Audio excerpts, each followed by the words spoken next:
Ahora sí, queridos estudiantes, vamos a comenzar. Me escuchan, ¿no? Señorita Coca Hernández Vallejos, ¿me escuchan? Sí, doctor. Ya. Están viendo ya la presentación de ayer, el kilotórax, importante, hemos hablado ya de esto ayer, ¿no? El kilotórax tiene estas características, ¿no? Bueno, estoy mal aquí, va. Espero que se vaya bajando. ¿No ve? Bueno, el kilotórax tiene esas características, ¿no? Es por suturas, por neoplasias en los conductos principales, y vamos a ver la presencia de desame pleural, donde hemos abalanzado el día de ayer que el desame pleural fundamental, pucha, qué macana. El desame pleural fundamental que estamos viendo, se ve, ¿no? Está dado en el lado derecho en esta diapositiva. Y veamos el kilotórax, ahí está traumático, contuso y penetrante. En el penetrante vamos a ver iatrogénicos que hemos visto el día de ayer. El más frecuente es la punción en la vena subclavia, puede ser, o cuando hacemos una cirugía de tórax en cualquier parte de los niveles que ya sean nerviosos, vasculares o pulmonares, ¿no? Y se lesiona, ¿no? Lo que significa la parte de los conductos linfáticos. Finalmente, habíamos concluido con lo que significa la parte infecciosa, donde tenemos kilotórax por problemas tuberculosos, por mediastinitis y por linfangitis ascendente, que no es muy frecuente. La filariasis da una linfangitis, ¿no? Bueno, eso es lo que nosotros tenemos del día de ayer y vamos a avanzar. Nuestro tema de hoy es neumotórax. Hemos visto ya esta parte, ¿no? Creo todo o no.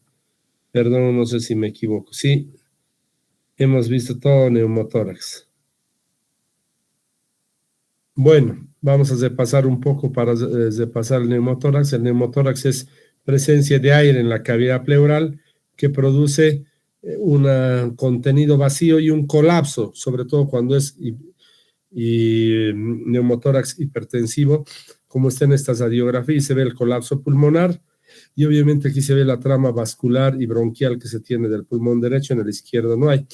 En este otro lado vamos a ver el colapso en el lado derecho y miren, cuando es hipertensivo, trata de comprimir incluso las estructuras hacia el otro lado.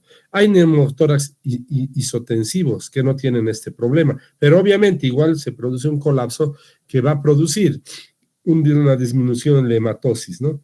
El neumotórax vamos a clasificar, ahí hemos quedado. Primario, secundario, la parte espontánea y traumático, contuso y penetrante, casi igual que el kilotórax. Quiero decirles algo fundamental. El primario espontáneo es el que se produce generalmente después de lo que significa alguna rotura por un alveolo, ¿no? Entonces, sí se produce por algunas enfermedades, ¿no?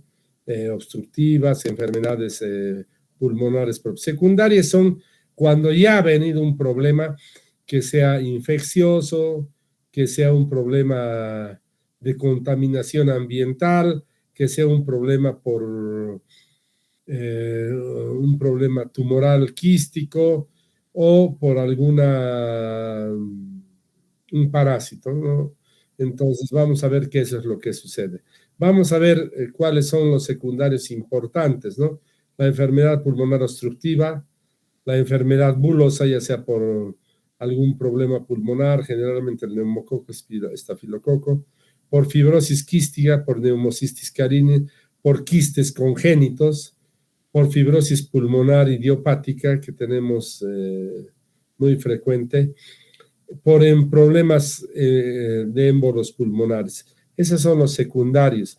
Los primarios son la ruptura de por sí de lo que significa el neumotórax, ya sea por una neumatosis o algún problema que haya tenido el paciente desde su nacimiento principalmente. Bueno, ahí tenemos los neumotórax traumáticos, el penetrante y el contuso. El penetrante obviamente es el más frecuente y como han visto es el que se tiene aquí en este espacio, ¿no? Y vamos a ver ahí el ingreso por una lesión de aire y obviamente ese aire va a producir la contracción. Vamos a ver que el neumotórax contuso se da sobre todo por traumas sin heridas en lo que significa el tórax y la cavidad pleural y puede ser por la rotura de una costilla, una rotura de de una cartílago, una laceración que puede producir a nivel de lo que significa la pleura parietal. Finalmente, vamos a tener el neumotórax iatrogénico, ¿no? Eso les decía, algunas veces es por una ventilación mecánica inadecuada. A muchos pacientes hay que darles una presión adecuada de oxígeno cuando se les intuba. Y en esa ventilación podemos producir el neumotórax por ruptura de algunas alveolos. El iatrogénico por, ¿cómo se llama? Lo que significa punción subclavia. La punción venosa central también se produce en lo que significa, noten, no está aquí en la diapositiva, pero considero yo que el neumotórax iatrogénico más importante es la punción de la subclavia. Luego, por alteraciones como toracocentesis, también por aspiraciones que se hacen o por incesiones de algunos catéteres que hacen a nivel del tórax, ¿ya? Y aquí vamos a tener punción venosa central. Esa es importante, yo diría la más importante. Inserción de línea central, punción venosa central. Eso es lo más importante que tendríamos en lo que significa las características del neumotórax. Punción venosa central, reitero, o inserción de línea central, como nos dice el libro, yo se los traduzco, ¿no? Postquirúrgico, obviamente. Toda cirugía que se hace a nivel del tórax, cualquiera que sea, que toque la pleura para hacer alguna estructura, se produce el colapso del pulmón, sea cual fuera. Terminamos la cirugía y se pone un tubo de toracostomía en el quinto espacio intercostal, como les mencioné el día de ayer, y se expande el pulmón después de la cirugía, y después de 4 o 5 días se retira el tubo torácico y el paciente puede ventilar espontáneamente. Entonces, casi sine qua non, un postquirúrgico de tórax con apertura de la pleura parietal nos va a dar siempre un neumotórax, que obviamente al terminar la cirugía se coloca lo que les mencioné. Otro tipo de neumotórax por perforación esofágica que lesione además la pleura mediastínica y que puede ingresar aire a la estructura de lo que significa la cavidad pleural. Veamos, tratamiento del neumotórax depende del primer episodio, del tamaño del neumotórax. Esto es importante, quiero decirles. El leve es menos de 20% de la superficie del espacio tomado. Vean aquí, por favor. Aquí, ¿cuánto es el espacio tomado de la cavidad pleural? El 100%. Si tenemos solo menos del 20%, una sola área, no se quiere punción. Eso, por favor, les quiero decir. No se quiere punción, me equivoqué. No se quiere punción. Entonces, aquí está. Menos de 20 no se quiere. Entre 20 y 40, de acuerdo a la hematosis del paciente. Si baja su saturación de oxígeno a menos de 90 y esté en el rango menor a 90, que es lo aceptable, tolerable, y con oxígeno no puede alcanzar el mínimo aceptable, que es de 85, les diría que hay que colocar un tubo de toracostomía. El grave más del 40 y es realmente colocar la toracostomía con tubo. ¿Cómo se hace? La toracostomía por tubos reiteros, el drenaje a sello de agua en el cuarto, quinto, sexto espacio intercostal. Ya les expliqué esto ayer. Generalmente colocamos en el quinto espacio intercostal en la línea axilar media, no tanto en la anterior, en la media, porque permite el descanso en decúbito dorsal o ventral del paciente. Eso es lo más importante. El tubo se dirige hacia el vértice del pulmón. Entonces, ¿qué quiere decir? A este paciente se cuentan los espacios, primer, segundo, tercer, cuarto y quinto. A ver, primer, segundo, tercer, cuarto y quinto espacio. Se pone en el quinto y el sexto. Yo preferiblemente en el quinto y se coloca el tubo desviándolo hacia arriba. Eso es lo que se hace en la línea media axilar. Eso es lo que les expliqué el día de ayer.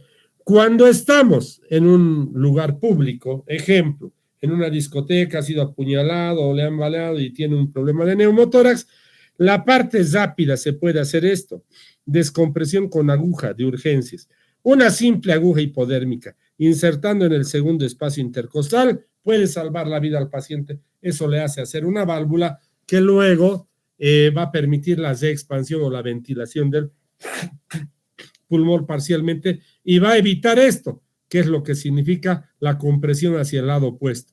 Por lo tanto, la de urgencias o de emergencias, diríamos, esencialidad es compresión con aguja. Eso se puede hacer en cualquier lugar. ¿Quién no tiene en una casa, en algún lugar, una aguja hipodérmica? Todos tenemos. Hay que puncionar en el segundo espacio intercostal, línea media clavicular a este nivel, y luego se deja con eso hasta que llegue a urgencias. Y en urgencias se coloca la toracostomía por tubo, que ya les he explicado. Bueno, ahí tenemos. Reitero, no se olviden, leve, moderado y grave. Leve menos del 20, moderado del 20 al 40, y el grave es de más del 40% que amerita una toracostomía con tubo.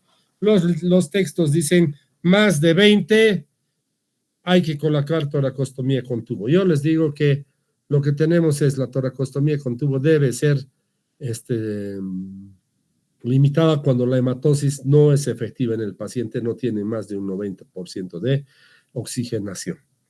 En el grave sí debemos hacer más de 40. Bueno, ahí tenemos el neumotórax espontáneo primario. Miren, que son los superiores segmentarios. Miren, no era como en el otro. Miren en la radiografía la trama pulmonar, ¿no ve? Hay aquí, y aquí arriba no hay. Es solo segmentar. Este debe ser de un 20, 25%. Aquí habría que analizar si se le pone o no se le pone tubo. Pero vean, eso es importante eso ver, ¿no? Y también tenemos el secundario, ¿no? El espontáneo secundario, ¿no? Es el primario, y hemos hablado de que es, ¿no? Que es una alteración que se produce a nivel de los alveolos, se avientan de por sí, punto, ¿no? El secundario, obviamente, es el que se sucede después de procesos infecciosos, tumorales, lesiones traumáticas, o ya sea por algún parásito, como hemos visto, ¿no? Ahí es donde tenemos, miren, el neumotórax segmentario, que calculo yo que debe ser un 25, un 30% del pulmón. Bueno, neoplasias de la pleura. El mesotelioma, ya les había hablado hasta el principio, el mesotelioma es la invasión neoplásica de lo que significa la pleura. El mesotelioma es el tumor más frecuente de la pleura y pues realmente su pronóstico no es bueno. Y vamos a ver, el mesotelioma es la neoplasia de las células endoteliales de la pleura, y hay localizada, que han visto por segmentos, y la difusa. Esta es la localizada, y obviamente la difusa es la que abarca una gran cantidad de la pleura, ¿no? Entonces tenemos epitelial, sarcomatoso y mixto, y eso es importante, es una tumoral maligna. No requiere, pues, en realidad un tratamiento, y la sobrevida es muy corta. Miren lo que decía, la sobrevida más o menos un año, con o sin tratamiento de radioterapia o quimioterapia. ¿Cuál sería el tratamiento en estas neoplasias? Quitar toda la pleura. ¿Se podrá quitar toda la pleura? No, es muy difícil. Pero además, dado su agresividad del tumor, pueden sacar un pequeño espacio que había en lo que es la pleura y quizás el pulmón contiguo adyacente. Pero como ya es muy agresivo y la celularidad invasiva es muy rápida, generalmente comienza a invadir diferentes órganos y el paciente fallece generalmente al año de vida. En la parte clínica, les voy a decir que el mesotelioma produce desmanes pleurales que generalmente son pequeños, luego se hacen masivos con el tiempo, y este paciente comienza a tener problemas o dificultades respiratorias. Entonces, el mesotelioma, el tratamiento generalmente es adyuvante y paliativo solamente, quimio o radioterapia, que es lo que se hace, y no tanto un tratamiento definitivo como la exéresis. Y vamos a ver que es localizado, reiteramos, que es fibroso, solitario y poco frecuente, y el difuso, que es el más frecuente y más agresivo. ¿No ve? Entonces son las características, y en la clínica tienen un desame pleural importante que ya lo hemos mencionado. Listo, creo que con eso terminamos. Con eso tenemos la primera parte terminada de lo que es patología pulmonar de la cavidad, de la pared torácica y la pleura y el espacio pleural. Nuestro siguiente tema es cáncer de pulmón. ¿Están viendo, jóvenes? Jael, ¿estás viendo? Sí, doctor. Qué bueno, Jael. Cáncer de pulmón. ¿Se acuerdan cuánto era la sobrevida en el mesotelioma? 1 año aproximadamente. El cáncer de pulmón no escapa a ese mal pronóstico. El cáncer de pulmón casi tiene una sobrevida similar o incluso más baja de lo que significa el mesotelioma. El cáncer de pulmón es una de las afecciones más frecuentes y más temidas. ¿Por qué? Porque su sobrevida es baja y la agresividad del cáncer es muy grande. Y para repasar, vamos a repasar un poco de la anatomía del pulmón. El pulmón derecho con 3 lóbulos, el izquierdo con 2, es un poco más pequeño. Obviamente tenemos la cobertura de cada pulmón, que está con la pleura parietal visceral que hemos visto, y la irrigación nutricia y la irrigación funcional del pulmón, ¿no? La funcional está por las arterias y venas pulmonares y la nutricional por las venas bronquiales, arterias y venas bronquiales, ¿no? ¿Qué es lo que vamos a ver? Ahora vamos a ver lo que significa. Sí, dime. No está pasando las diapositivas. No ha pasado. ¿Y dónde te has quedado? Se quedó donde dice gracias. Pucha, yo ya estaba en la otra. ¿Y ahora? No, doctor. ¿Ve? No. Muchas gracias, disculpen. Vamos a ver.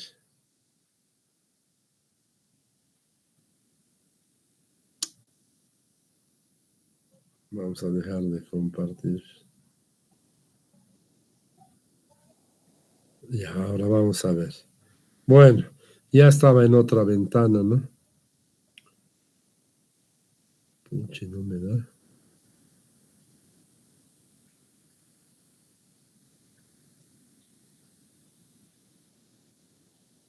Ahora se ven. ¿Están pudiendo ver? ¿Están pudiendo ver cáncer de pulmón? Todavía, doctor.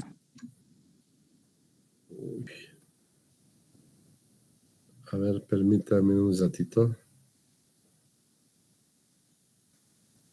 Qué lindo. Bueno, a ver, espérenme, ojalá pueda compartir. Tengo mucho problema para compartir, pero bueno.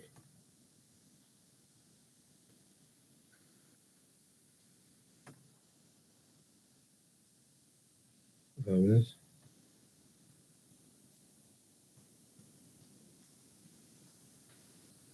Ahora sí.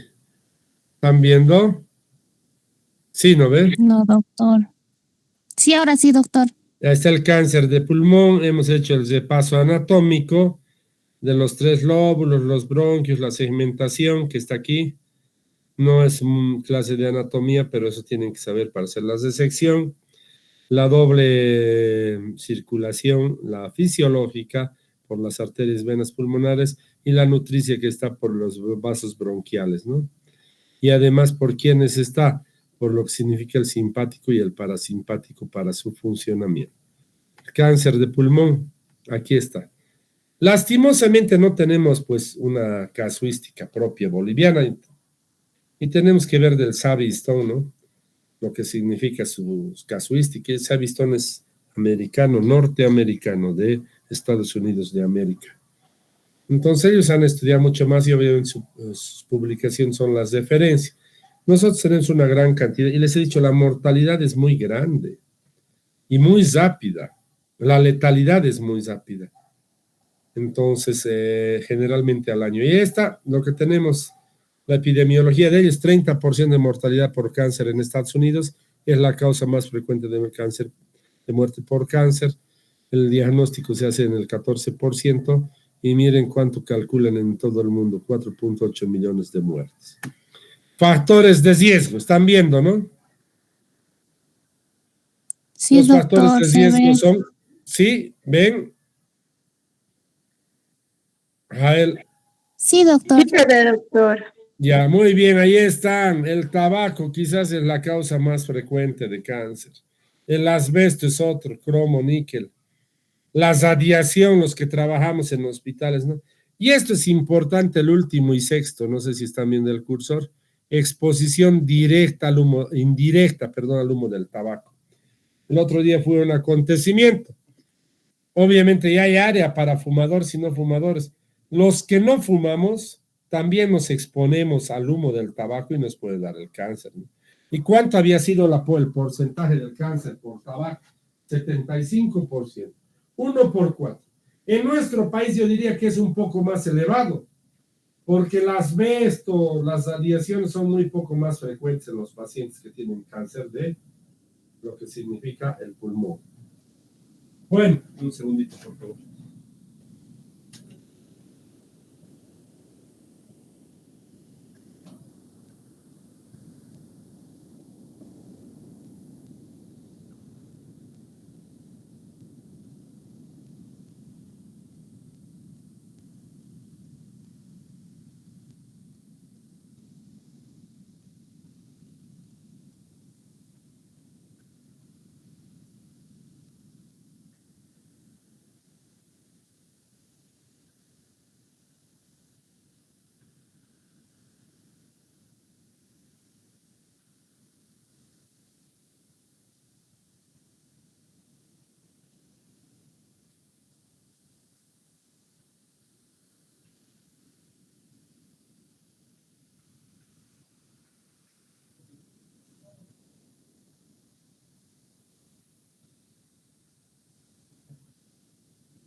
Doctor,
¿Me escuchan?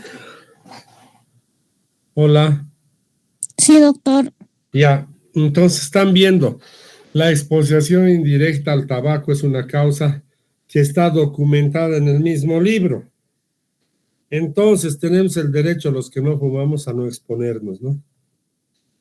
Bueno, a ver, ¿con quién estamos? A ver, dígame. Eh, Amanda Tapia. Amanda Tapia está. Sí, doctor. A ver, dígame, Amanda, también, ¿cuánto es la sobrevida en el cáncer de pulmón? Menos de un año. Ay, híjole, por Dios. Coca, ¿cuánto es? Paola Andrea Cocas, ¿no? Menos de un año, dijo doctor. Menos de un año. Exactamente, menos de un año. ¿Y cuál es la causa más frecuente?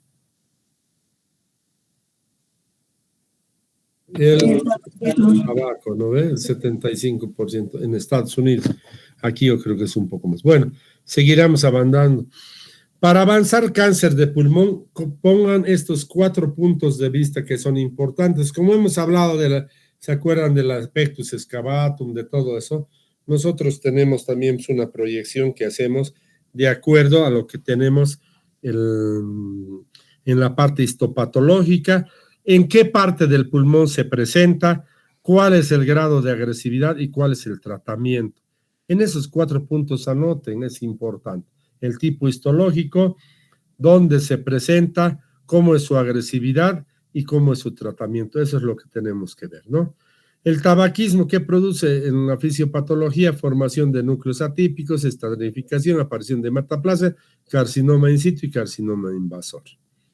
Esa es la parte de la fisiopatología del tabaco, ¿no? Para los que son fumadores. Ahora vamos a hablar de los tipos de cáncer de pulmón. Ojalá podamos terminar por lo menos unos 2 tipos, porque vamos a terminar, yo creo que rápidamente. El adenocarcinoma de pulmón. Primero, es el más frecuente, 45%, casi la mitad son adenocarcinomas. Ahora, ¿dónde se encuentra localizado? Se encuentra en la parte central o en la periférica del pulmón. El adenocarcinoma generalmente se encuentra localizado en la periferia del pulmón, la mayoría. Suele metastatizar más rápido que un epidermoide, por lo tanto es muy agresivo. ¿Y dónde están las células mucosecretoras que tenemos en el pulmón? Entonces ahí están las características que les dije. Con esto vamos a ver que si metastatizan rápidamente, ¿cuál es el pronóstico? Malo. Operar a uno de estos pacientes difícil y avanzado. Si no me equivoco, el expresidente Banzer tuvo el cáncer de pulmón.